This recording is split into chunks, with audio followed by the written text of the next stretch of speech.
네, 하나님의 말씀은 구약성경 잠언 17장 1절에서 7절에 있는 말씀입니다. 제가 가진 성경으로 구약성경 929페이지입니다. 구약성경 잠언 17장 1절에서 7절에 있는 말씀입니다. 찾으셨으면 제가 한 절 읽고 여러분들이 한 절 읽고 교독하도록 하겠습니다.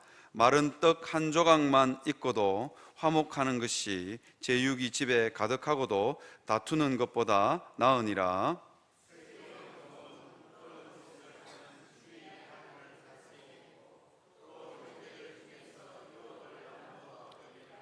도가니는 은을, 풀무는 금을 연단하거니와 여호와는 마음을 연단하시느니라.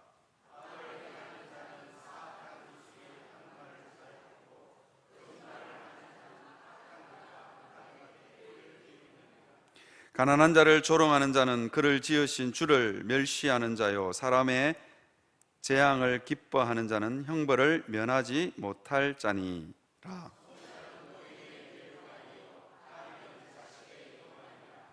다 같이 읽겠습니다. 시작. 지나친 말을 하는 것도 미련한 자에게 합당하지 아니하거든 하물며 거짓말을 하는 것이 존귀한 자에게 합당하겠느냐.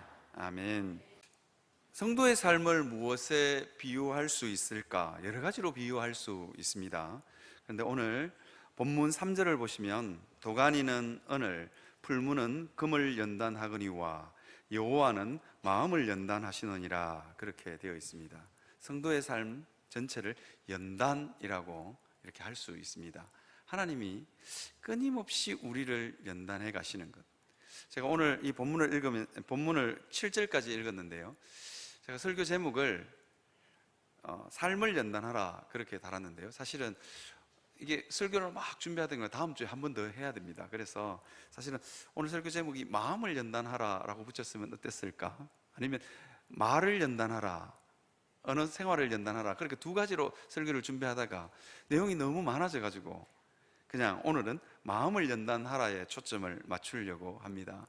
눈치가 빠르신 분들은 제가 설교 패턴이 좀 바뀌었다는 걸 아시죠? 이제 설교 큐티 본문으로 돌아와 봤습니다. 그래서 말씀을 좀 더 깊이 이해하시고 싶은 분들은 큐티를 하시면, 그러니까 우리 복 있는 사람을 따라서 이렇게 묵상을 쭉 하시면 이렇게 주일 설교를 이해하기가 훨씬 더 좋을 것 같습니다. 어쨌거나 오늘 다음 주와 이번 주에 이어서 이 동일한 본문 가지고 여러분들하고 같이 좀 나누려고 합니다. 오늘은 1절부터 3절까지에 있는 말씀만 가지고 나누려고 합니다. 성도의 삶은 연단이다.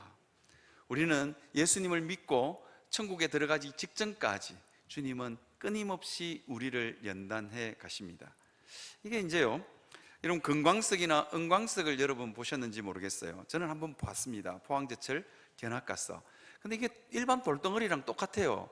그냥 전문가가 안 보면 그냥 돌덩어리라고 그냥 버릴 정도로 일반 돌덩어리랑 똑같이 생겼습니다. 그런데 그 속에 금이 있다는 거 아닙니까? 그 금을 빼내려면 은은 도가니에 넣고 금은 풀무에 넣고 불을 몇 번씩, 그리고 그래서 빠져나온 금을 또 집어넣고 또 단련하고 또 단련하고, 그죠?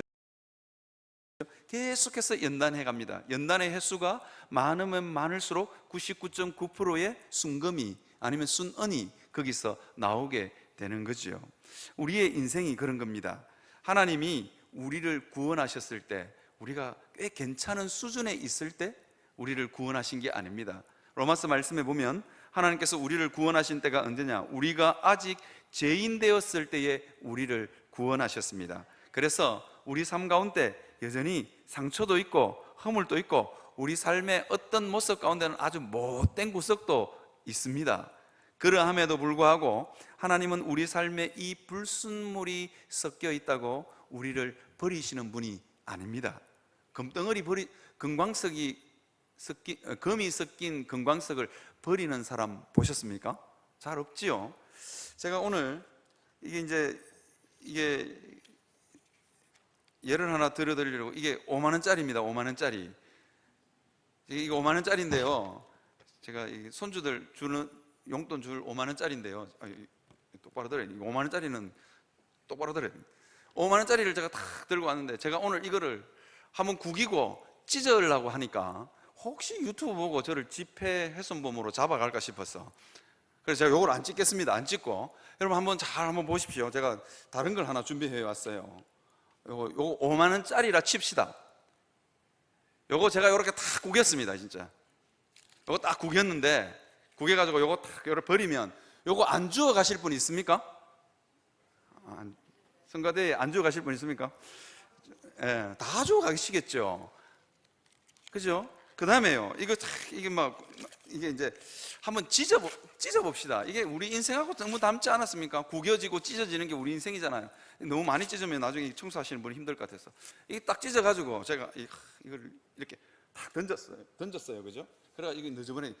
이거 5만 원짜리 찢어가지고 던졌는데 이거 안 주워 가실 분 있습니까? 다 주워 가서 집에 가서 붙이시겠죠. 집에 가서 붙이시겠죠. 저라도 붙입니다. 그죠? 아무리 구겨지고 찢어져도 이 5만 원짜리의 본질은 바뀌지가 않는 거예요. 여러분, 그래서 하나님이 보실 때 우리는 불순물이 섞여도 하나님의 자녀입니다. 그죠? 그죠? 때로는 인생이 우리 죄 때문에 찢어지고 구겨지고 그런 게 우리 인생임에도 불구하고 하나님이 우리를 포기하지 않는다니까요. 너 불순물 섞였다고 갖다 버리지 않는다니까요. 끊임없이 우리를 연단해 가시는 분, 그분이 바로 우리가 믿고 있는 하나님입니다. 그래서 보니까요, 그 욥이 이렇게 고백합니다. 그가 나를 단련한 후에는 점금같이 나오리라. 하나님의 이 연단의 횟수가 깊으면 깊을수록 우리의 신앙은 더 아름다워집니다. 우리 안에 있는 예수 그리스도가 더 아름답게 드러날 줄 믿습니다. 그랬어요. 오늘 본문에 보니까 가난한 자를 조롱하는 자는 그 지으신 주를 멸시하는 자요, 그렇게 되어 있습니다. 인생의 깊은 환난 가운데 있는 사람들, 큰 재앙 가운데 있는 사람들, 5절에 보니까요, 사람의 재앙을 기뻐하는 자는 형벌을 면하지 못할 자니라, 그렇게 되어 있습니다. 때로는 우리 삶에 환난이 몰아치고 아니면 우리 삶이 찢어지고 부서졌음에도 불구하고 우리는 여전히 하나님의 자녀요, 하나님의 형상이 우리 속에 있기 때문에 하나님께서 뭐라냐, 가난한 자를 조롱하는 자는, 이게 누군가를 향해서 조롱했을 때 여러분 그 손가락이 누구를 향한다고요? 하나님을 향하게 되는 겁니다. 하나님을. 그리고 그 성도 안에 있는, 그 성도의 마음 가운데 있는 예수 그리스도를 조롱하는 게 된다니까요. 그래서 성도는, 그래서 이게 이제 점검같이 다듬어질 존재이기 때문에 그 누구도 비난할 자격이 없습니다. 하나님이 끊임없이 연단해서 우리를 하나님의 사람으로 만들어 놓으시기 때문입니다. 그러면 하나님께서 우리의 어떤 모습을 연단하기를 원하실까요? 그럼 우리가 오늘 본문을 통해서 한번 살펴보기를 원합니다. 첫 번째, 절망을 버리고 희망을 연단하라입니다. 절망을 버리고 희망을 연단하라. 잠언 17장 1절을 보시면요, 마른 떡 한 조각만 있고도 화목하는 것이 제육이 집에 가득하고도 다투는 것보다 나으니라, 그렇게 되어 있습니다. 제가 한번 솔직하게 한번 물어보겠습니다. 여러분, 마른 떡 한 조각만 있는 찢어지게 가난한 집 사람들이 싸울 확률이 높습니까? 아니면 좀 부잣집에, 제육이 가득한 부잣집이 싸울 확률이 높습니까? 어디가 높은 것 같습니까? 아닙니다. 인생을 뭘 모르시는 분들이 가난한 집이 싸울 확률이 훨씬 높습니다. 제 친구가 서울에서 학원을 하는데요, 야, 이 목사, 부잣집 애들은 얼굴도 예쁘고 성격도 착하다 그럽니다. 걔들은 빠지는 게 없어, 그렇게 이야기합니다. 걔들은 얼굴도 예쁘고 공부도 잘하고 성격도 착하대. 가난한 집은 말할 것도 없겠지요. 여러분 생각해 보십시오. 마른 떡 한 조각만 있는 현실, 비틀어 말라 떨어진 떡 한 조각만 서로 온 가족이 나누어 먹어야 생명을 연명할 수 있다면 거기에 어찌 원망과 불평과 찌들림이 없을 수 있겠습니까? 당연히 싸우게 되어 있습니다. 그리고요, 여기 이 잠언 17장 1절은 이 구약의 제사와 관련돼 있는 구절입니다. 이게 마른 떡 한 조각만 있었으니까 이 집안에는 절대로 화목제물을 드릴 수 없는 집안입니다. 왜냐하면요, 화목제물에는 떡하고 플러스 반드시 소와 양이 거기에 들어가야 되기 때문입니다. 그러니까 이 마른 떡 한 조각만 있는 집은 이게 예배에서도 소외되는 거예요. 그러니까 나눠 먹을 게 없으니까 제사장도 별로 안 좋아하는 거예요. 그죠? 그리고 이웃들도 별로 안 좋아해. 맨날 얻어먹기만 얻어먹고 이게 나눠줄 건 없으니까요. 그러니까 떨어질 떡고물은 고사하고 자기 있는 것도 나누어줘야 될 판이니 이 마른 떡 한 조각만 있는 사람들을 별로 안 좋아할 수밖에 없습니다. 자, 그리고요, 이게 제육이 가득한 집, 제육이 가득한 집, 이 집은요 부잣집인 것 같아요. 그래서 이게 제사를 드리고 난 이후에 이게 제육할 때 이 제자는 제사 제자입니다. 그래서 성전에 제사를 지내고 이게 이웃들 갖고 나눠 먹는데 나눠 먹어도 고기가 남아. 그래서 집에 들고 와서 또 나눠 먹어야 되는 상황인 것 같습니다. 그 정도로 부유한 집이었던 것 같아요. 제사장들도 좋아하고 뭐 어쨌든 다 좋아하는 것 같습니다. 그런데 여러분, 이 집에는 은혜가 없습니다. 이유가 뭐냐면요, 이게 떡을, 제가 지난번에 한번 설교를 했죠. 떡은 하루 만에 다 먹든지 아니면 이틀 만에 다 먹든지 3일째 되면 그 재물은 부정한 재물이 됩니다. 그런데 야, 우리 화목제 드렸는데 좀 먹으러 와 그러니까 사람들이 안 와. 이게 부잣집에는요 아무래도 원수질 일이 많거든요. 그러니까 사람들이 안 와. 그러니까 이게 제사를 드렸는데도 이게 부정한 음식이 되는 거예요. 그러니까 은혜가 부어지지 않으니까 이게 욕심꾸러기, 부모 밑에서 자란 자녀들도 또 욕심꾸러기가 됩니다. 그러면 형제간끼리 싸울 확률이 엄청 높아지지요. 그래서 이 제육이 가득한 집에는 다툼이 끊이지가 않는 겁니다. 끊이지 않는 이유가 뭐냐? 은혜가 없기 때문입니다. 자, 이렇게 해놓고 다시 묻겠습니다. 마른 떡 한 조각만 있는 집이 화목할 수 있는 이유는 무엇일까요? 네? 제육을 다 나눠 먹었어. 나눠 먹을 제육이 없다니까요. 그죠? 그런데 이게 왜 이 집안의 사람들은 이 마른 떡 한 조각만 있는 이 집은 화목할까요? 원래 그 집에서 있는 사람들은 원래 성격이 착한 걸까요? 아니라니까요. 뭐 아무리 착해도 사흘 굶으면 도둑질 안 할 사람 없다니까요. 그죠? 그런 점에서 우리가 생각해 볼 대목이 있습니다. 마른 떡 한 조각만 있는 그 집에 뭐라고요? 이 가난의 찌들림을 능가할 수 있는, 가난의 수치를, 마른 떡 한 조각의 비애를 능가할 수 있는 하나님의 은혜가 그 집에 부어졌다는 겁니다. 그렇게 해석하지 않고는 도저히 이걸 해석할 수가 없는 거예요. 그죠? 그 가난의 찌들림과 원망과 다툼을 다 능가할 수 있는 하나님의 특별한 은혜가 그 집에 부어졌다는 거 아니겠습니까? 그러니까 이게 화목할 수 있는 겁니다. 제가 금요철야 시간에도 한번 이 설교를 했는데 오늘은 관점이 조금 다르니까 한번 들어보십시오. 여러분, 오헨리의 단편 소설 크리스마스의 선물이라는 소설을 아십니까? 다들 모르시죠? 오헨리의 단편 소설 크리스마스의 선물, 이러면 잘 모릅니다. 근데 내용을 들으면 너무너무 잘 압니다. 어느 가난한 부부가, 찢어지게 가난한 청춘 남녀가 결혼을 했어요.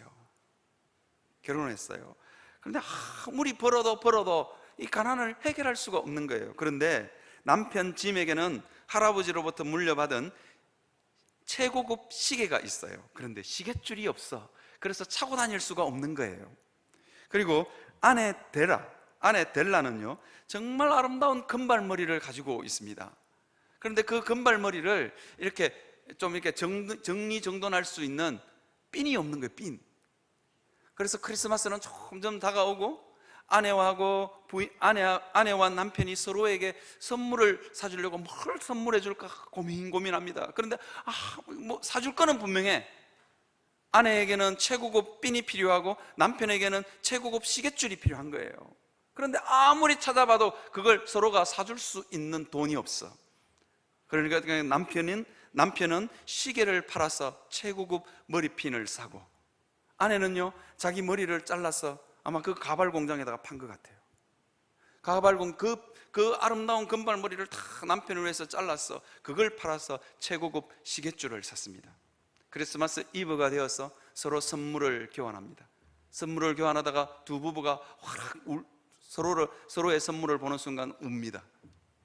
아내는 빡빡머리가 되어 있고 남편은 이미 시계를 팔아서 그 시계가 없는 겁니다. 그리고는 두 부부는 꼭 껴안고 웁니다. 그 껴안고 우는 두 부부의 마음 가운데 천국이 임합니다. 사랑하는 성도 여러분, 제가 하나 물어보겠습니다. 도대체 이 부부가 서로를 그렇게 아끼고 사랑할 수 있는 이 마음은 도대체 어디서 왔을까요? 원래 그 부부는 착했기 때문입니까? 그렇게 생각하시면 곤란합니다. 그렇게 생각하시면 이 소설 제목이 크리스마스의 선물이 아니겠죠? 그죠?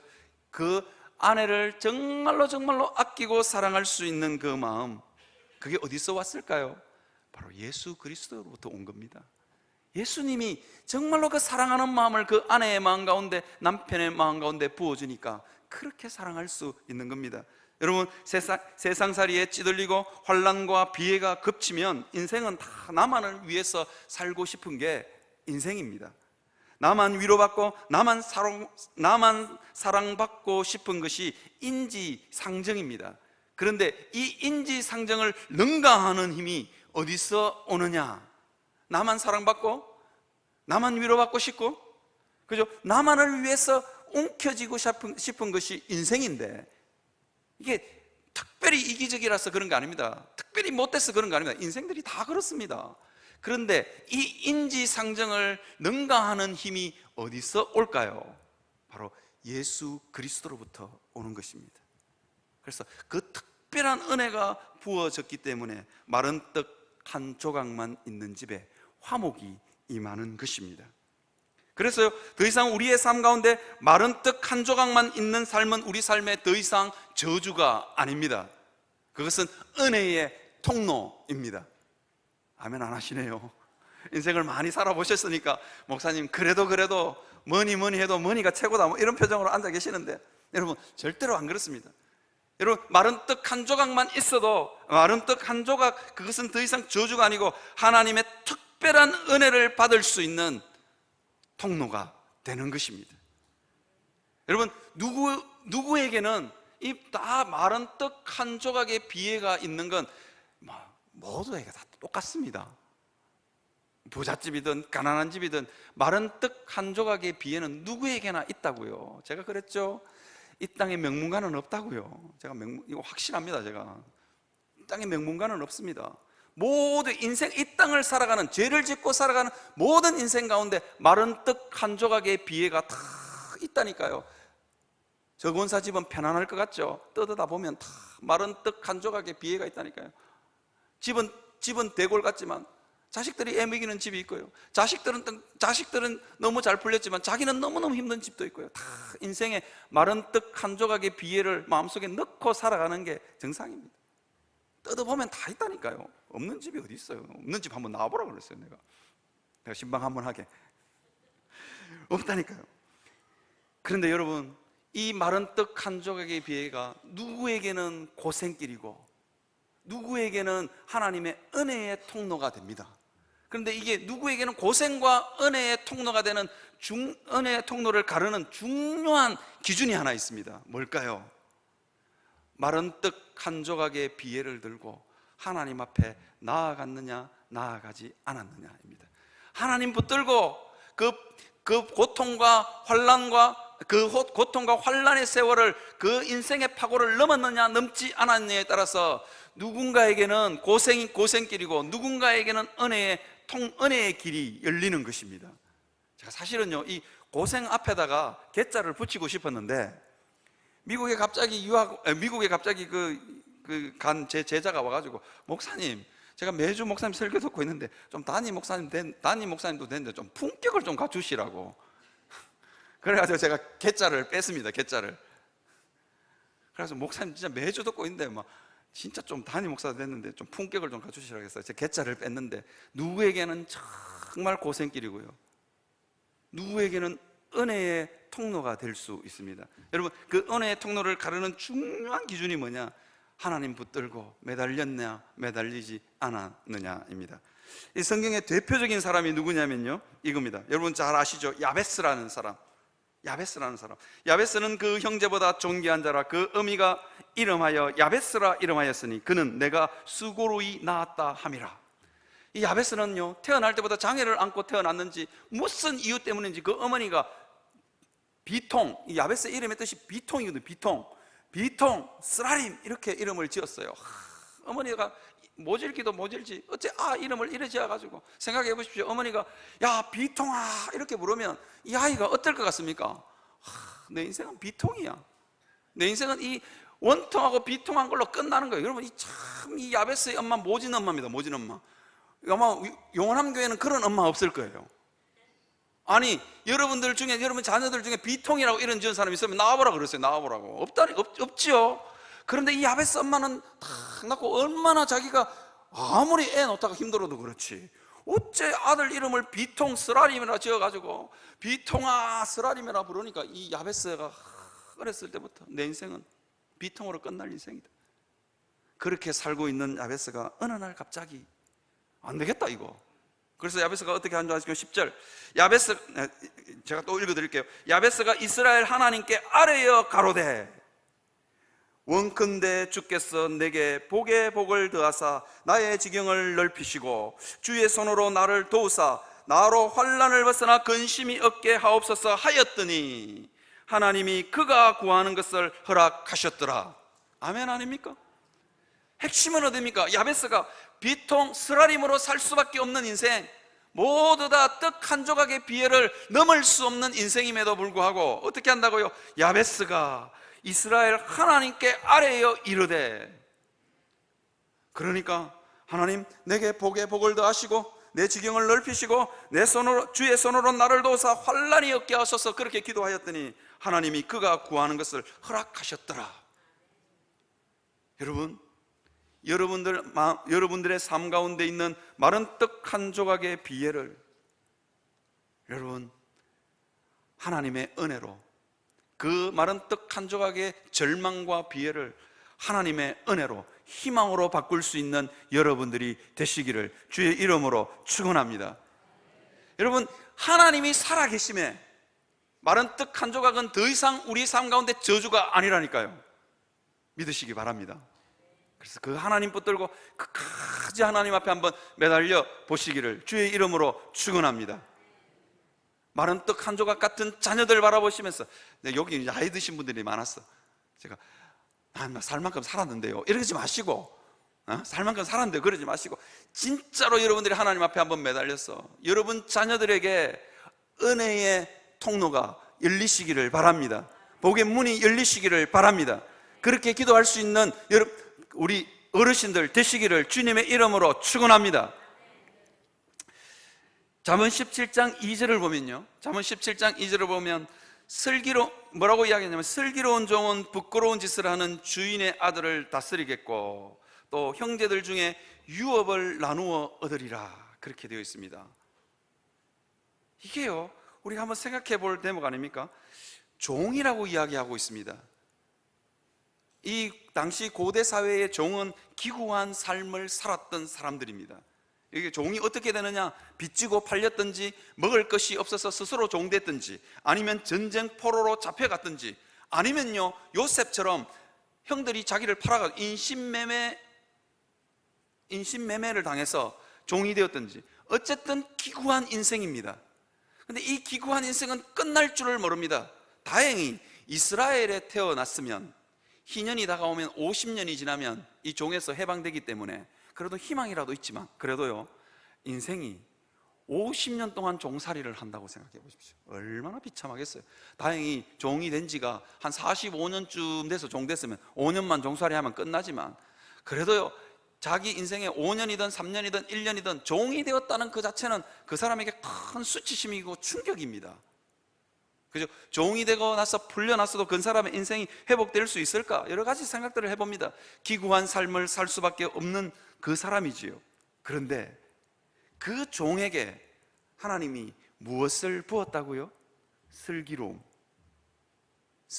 부었다고요. 슬기로움을 부으니까 그 주인의 아들들을 다스리는 권세가 주어지고요. 그러면 형제들 중에 이게 주인이 딱 보니까 너무 저 종에게는 하나님의 은혜가 있고 하나님의 복이 있는 거예요. 그래서 내 재산 한 몫 떼줘도 아깝지 않을 정도로, 내 재산 한 몫을 떼줘야 내 자녀들에게 하나님의 복이 흘러갈 것 같은 그런 종이에요. 그래서 이 구약의 슬기로운 종, 이 말은 구약의 지혜는요, 슬기로움은 어디로부터 올까요?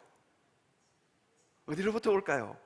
슬기로움은요, 태어나기를 똑똑하게 태어나야 됩니까? 천만에요. 잠언은 우리에게 끊임없이 이야기합니다. 슬기로움과 지혜는 어디서부터 온다고요? 여호와께로부터 말미암는 겁니다. 하나님이 특별한 은혜를 부으신 겁니다. 그죠?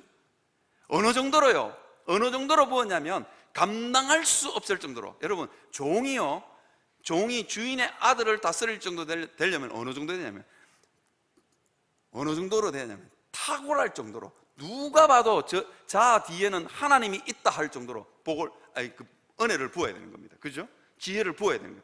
대충 똑똑해가지고는 그 정도 안 됩니다. 우리나라 재벌이 자기 아들한테 기업체 안 물려주고 자기가 다스리는 종업원한테 물려줄 정도 되면 어느 정도 돼야 된다고요? 사위로 삼든지, 그죠? 엄청나게 똑똑해야 되는 거예요. 하나님이 마른 떡 한 조각만 있는 집안의 사람들에게 그 은혜를 부으시는 겁니다. 그렇죠? 그래서 슬픔과 절망을 이기게 합니다. 여러분, 이 대표적인 예가 누구냐면요, 요셉입니다. 요셉. 여러분, 요셉의 인생을 한번 생각해 보십시오. 요셉이 형들이 자기를 팔 때 고함을 지르고 발버둥을 쳤어요. 그런데도 형들이 자기를 마른 우물에다가 팍 던져 넣었을 때 그 요셉의 절망감, 살고 싶겠습니까? 자기 형들이 자기를 그렇게 했는데, 그리고는요, 그 형들이 좀 겁 좀 주다가 건져줄 줄 알았는데 안 건져줘. 미디안 상인에게 자기를 애굽에 팔아버리는 거예요. 그 팔려가면서 요셉이 흘렸던 눈물과 비통, 그 절망, 여러분 정말로 인생을 더 이상 끊어내고 싶을 정도의 아픔과 절망이 요셉에게 있었을 겁니다. 그죠? 그런데 그 요셉의 삶 가운데 있는 그 절망과 아픔, 그걸 요셉이 어떻게 이겨내었을까요? 그 요셉은 그 절망과 아픔을 어떻게 희망으로 바꿨을까요? 요셉이 대단히 긍정적인 사람이라서, 요셉이 너무너무 긍정적이고 성격이 밝고 명랑해서 그 절망을 이겼을까요?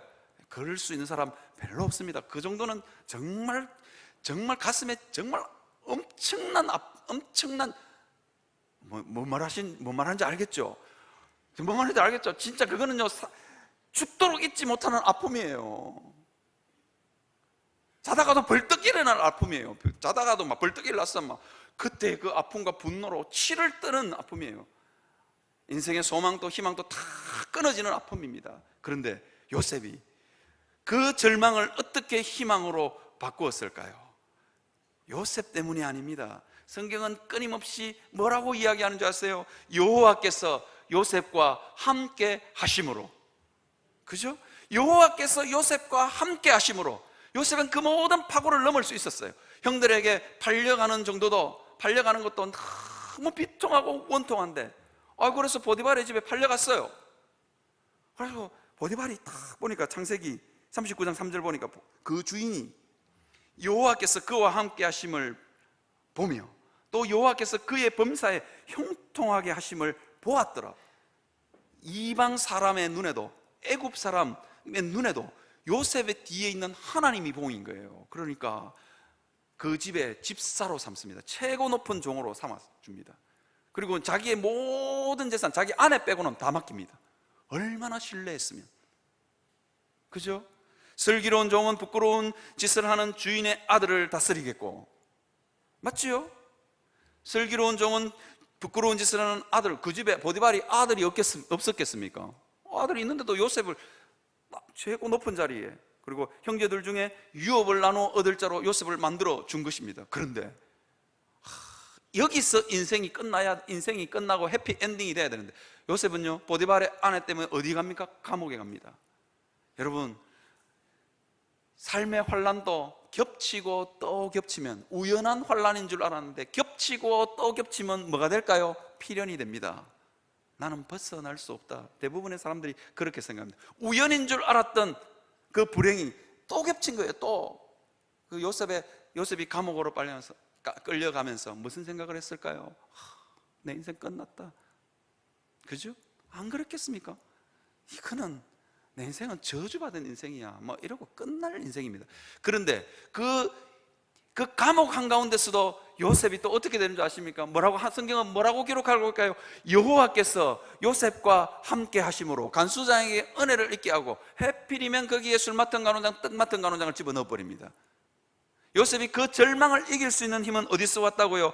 여호와께서 요셉과 함께 하심으로입니다.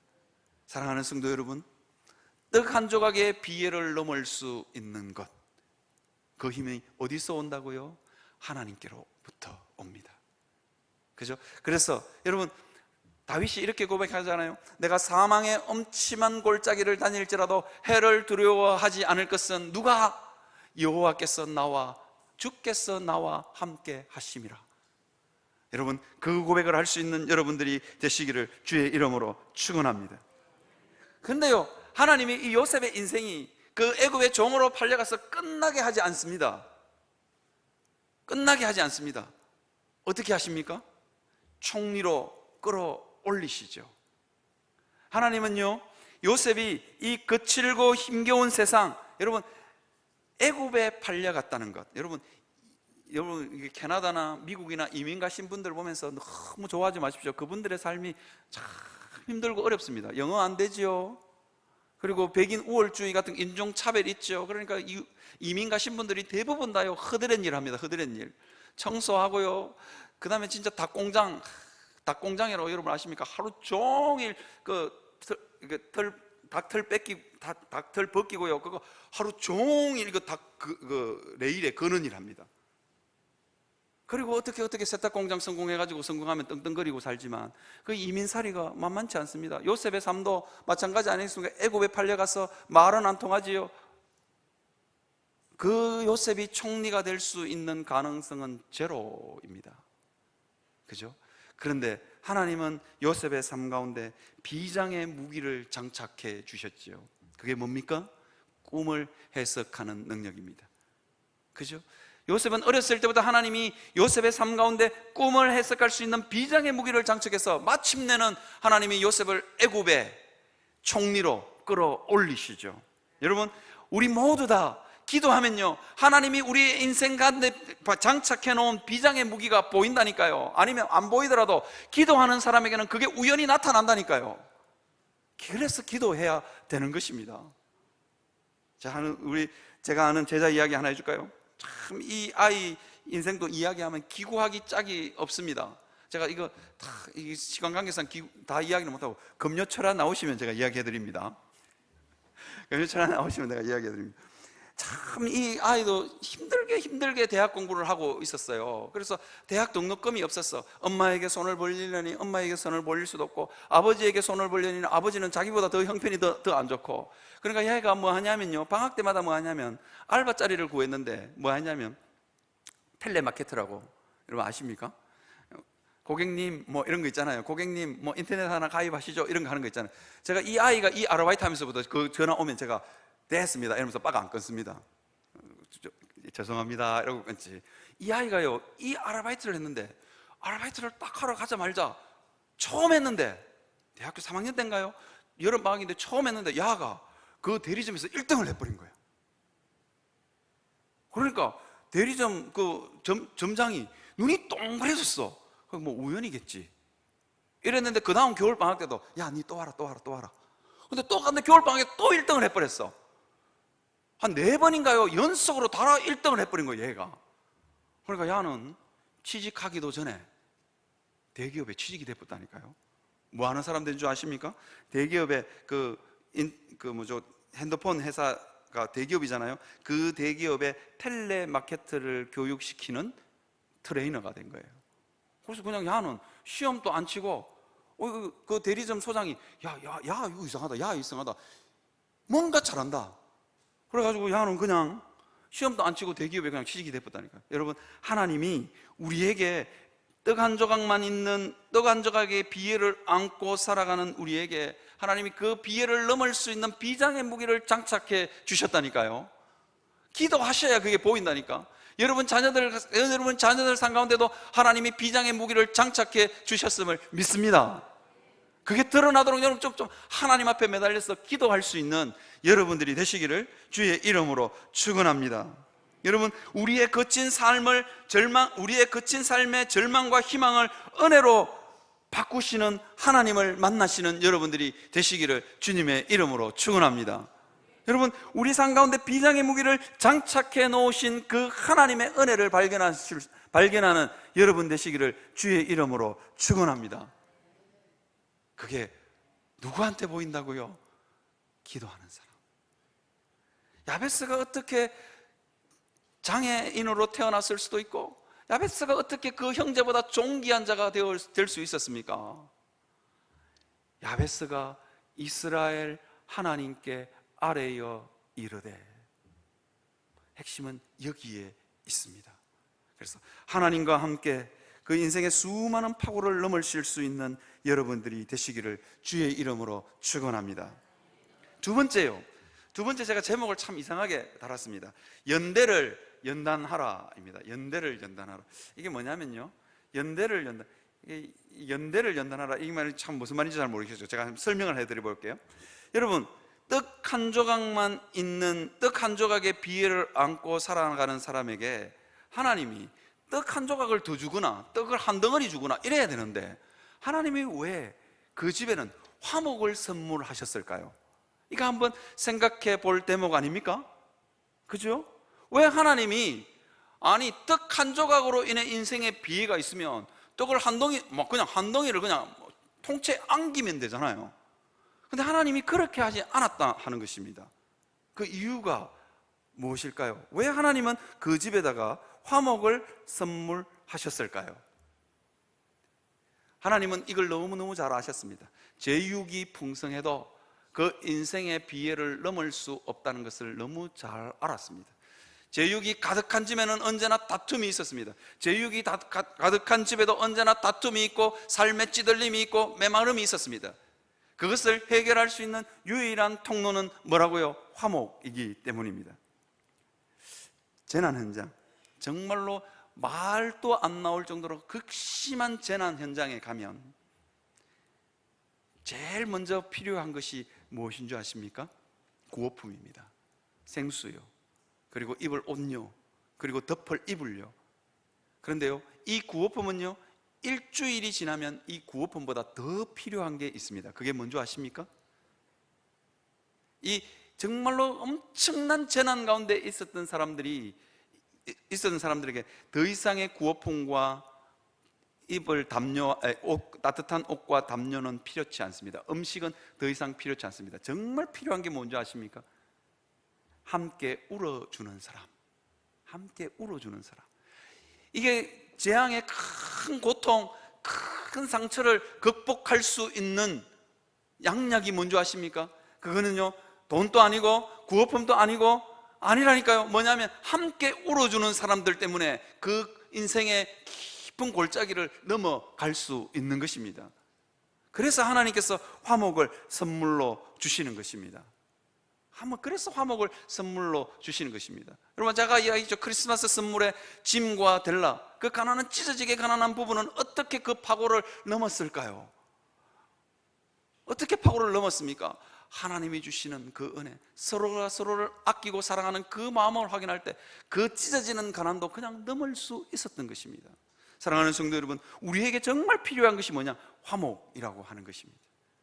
그럼 제가요, 이 설교를 준비하기 위해서 속담을 하나 준비해 왔습니다. 아픔은 나누면 반이 되고 기쁨은 나누면 2배가 된다. 이 속담을 제가 이렇게 탁 치는데, 이 속담이 아리까리한 거예요. 설교를 하는데 정확한 워딩을 찾아야 되잖아요. 그래서 인터넷에다 대고 쳤어요. 아픔은 나누면 반이 되고. 그래서 쳤는데 이게 슬픔이더라고요. 그런데 이상한 속담이 하나 훅 뜨는 거예요. 요즘 이 속담이 바뀌었대요. 뭐라고 바뀐 줄 아십니까? 슬픔은 나누면 약점이 되고 기쁨은 나누면 질투가 된다로 바뀌었대요. 와, 이게 너무너무 맞는 것 같아.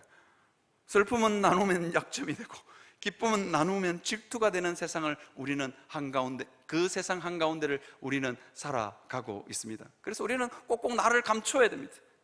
그리고 내 약점은 더 감추고, 기쁨은요 절대로 나누면 안 됩니다. 질투를 받아서 어째 될지 모릅니다.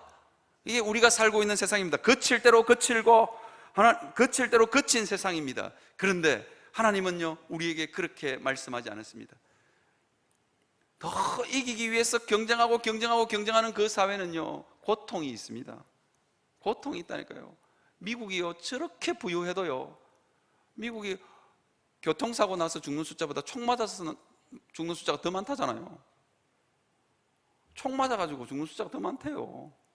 초등학교 교실에 뭐 있는 줄 아세요? 초등학교 교실에 총 쏘면 대피하는 대피소가 초등학교 교실에 있다니까요. 그 아이들의 마음이 어떻겠어요? 아이들이 총격 사건 대비 훈련도 한다요. 우리 딸도 미국에 있는데 학교 갔다 오는데 1km인가 2km 근방에 총격 사건가 나가지고 우리 딸이 학교에서 집에 있다고 저 엄마한테 전화 왔더라고요. 그 사회가 그렇게 되는 겁니다. 슬픔은 나누면 약점이 되고 기쁨은 나누니까 질투가 되는 이 약육강식 같은 세상, 이길 수 있는 방법이 무엇입니까? 서로 연대하는 것입니다. 서로 아픔을 나누고, 서로 상처를 나누고, 서로 아끼고 사랑하는 그 마음을 서로가 확인할 때 우리는 떡 한 조각의 비애를 능히 넘을 수 있는 것입니다. 여러분, 광야에 하나님께서 이스라엘 백성에게 성전을 지으라 할 때 하나님이요, 그 성전에 쓰는 나무를 어떤 나무를 쓰라고 말씀하신 줄 아십니까? 이스라엘 백성들이 광야에 살았긴 했지만 레바논에 사람 보내가지고 정말로 쭉쭉 뻗은 백향목 구해올 수 있었다니까요. 애굽의 좋은 목재들 다 구해올 수 있었다니까요. 성막 그거 뭐 으시라고 그거 나무 구해올 수 있었다니까요. 이스라엘 백성들에게 그만한 재산쯤은 충분히 있었습니다. 그런데도 하나님이 이스라엘 백성들에게 성막을 지을 때 하나님이 이스라엘 백성들에게 어떤 목재를 사용하라고 하신 줄 아십니까? 조각목입니다. 조각목이요? 그냥 왜 조각목일까요? 아카시아과의 나무인데 이걸 조각목으로 우리 한국 성경은 번역했습니다. 말 그대로 조각목입니다. 조각조각 내는 나무라는 뜻입니다. 이거 어떤 뜻이냐면 광야에서 자라니까요, 물이 없고 모래바람이 휘날리는 곳에 이게 자라니까요, 정말 우리 인생 같지 않습니까? 먹고 살기 위해서 아둥바둥 안 해본 것 없는 우리 삶 같지 않습니까? 그래서 거기에는요, 그 나무는요, 뒤틀릴 대로 뒤틀리고요, 이파리는 다 이파리는 마르다가 안 되니까 이게 이파리가 가시로 변한 나무, 그게 조각목입니다. 그런데 하나님이 성전을 지을 때 이 조각목을 가져다가 뭐 하냐면 경상도 말인데 이거 조각조각을 내서, 여러분, 조각조각을 내서 하나님 성전에 이거 맞춰가지고 거기에다가 금을 칠하고 맞춰가지고 하나님의 성전의 기구를 만들고 하나님 성전을 만드는 것입니다. 여러분, 교회가 이런 곳입니다. 조각난 인생들이 모여서 조각조각 붙어서 하나님의 성전을 하나님의 성전을 지어가는 것, 이게 교회입니다. 사랑하는 영원한 교회 성도 여러분, 조각난 인생들끼리 서로 위로하고 보듬고 사랑하고 살아가는 영원한 교회 성도들 되시기를 주님의 이름으로 축원합니다. 거기에 우리의 희망이 있는 것입니다. 그래서 주님이 뭐라고 하시는 줄 아십니까? 내가 내 교회를 세우리니 엄부의 권세가 이기지 못하리라. 세상 사람들은요, 끊임없이 움켜져라, 끊임없이 너만을 위해서 살아라. 뭐라고요? 슬픔은 나누면 약점이 되고 기쁨은 나누면 질투가 되니까 꼭꼭 나만을 위해서 살아라고 말하는 이 세상 한가운데를 살다가 영원한 교회에 오면 마음이 무장해제가 되는 교회, 그거 하라고 하나님이 교회를 허락하신 것입니다. 엄부의 권세가 이기지 못하리라. 세상의 가치관이 이 교회에 틈타지 못합니다. 누구든지 아픔을 나누고 슬픔을 나누고, 우리 다 성도들 살아온 삶의 아픈 이야기들 다 알고 있잖아요. 서로가 서로를 보듬어주고 위로하는 교회 되시기를 주의 이름으로 축원합니다. 여러분 있잖아요, 제가 이 설교를 준비하면서 마지막으로 제가 여러분들에게 그림 한번 띄워 주시겠습니까? 예쁘죠? 좀 예쁜 놈으로 골라왔습니다. 저기 고순도치라는 놈인데요, 독일의 철학자 쇼펜하우어가 이런 이야기를 합니다. 자기 철학을 설명하면서 인생을 뭐라고 했냐, 우리 다 고순도치 같대요. 고순도치. 그런데요, 이 고순도치가 너무너무 추운 겨울날 너무너무 추우니까 체온을 나눠야 되는 거예요. 그런데 이 고순도치, 이걸 쇼펜하우어가 뭐라 했냐면 고순도치 딜레마라고 이름을 붙였습니다. 너무너무 추워서 가까이 가는데 옆에 고슴도치의 체온이 필요해서 옆에 가는데 찔러. 그러니까 자꾸 피가 나는 거예요. 찌르고 아프니까 떨어지니까 추워. 이게 우리의 인생살이입니다. 그런데 이 고슴도치가 그래도 옆 고슴도치의 체온이 필요한 겁니다. 그러니까 어떻게 하는 줄 아십니까? 잘 보십시오. 저 그림. 그냥 귀엽다고만 하지 마시고요. 잘 보십시오. 주둥이만, 털 없는 부분만 딱 붙여서 체온을 나누는 겁니다. 그죠? 사랑하는 성도 여러분, 우리는 어쩌면 고슴도치처럼 서로를 찌를 수밖에 없는 존재인지 모르겠습니다. 그러함에도 불구하고 서로의 아픔을 나누고 서로의 사랑을 나눌 수 있는 영원함 교회 성도들 되시기를 바랍니다. 오늘 설교 제목이 연단이잖아요. 연단. 여러분, 저는 영원한 교회 성도들을 바라보면서 이 고슴도치 같은 우리의 삶, 우리가 계속해서 사랑하는 법, 다가가고 찔리고 다가갔어. 하도 다가갔어. 또 다가갔어. 우리에게 있는 가시가 다 달아 없어질 때까지 그 사랑을 연습하실 수 있는 여러분 되시기를 주님의 이름으로 축원합니다. 달아 없어질 때까지 우리 한번 해보자고요. 그래서 음부의 권세가 이기지 못함을 우리의 삶으로 증명할 수 있는 영원한 교회 성도들 되시기를 주님의 이름으로 축원합니다.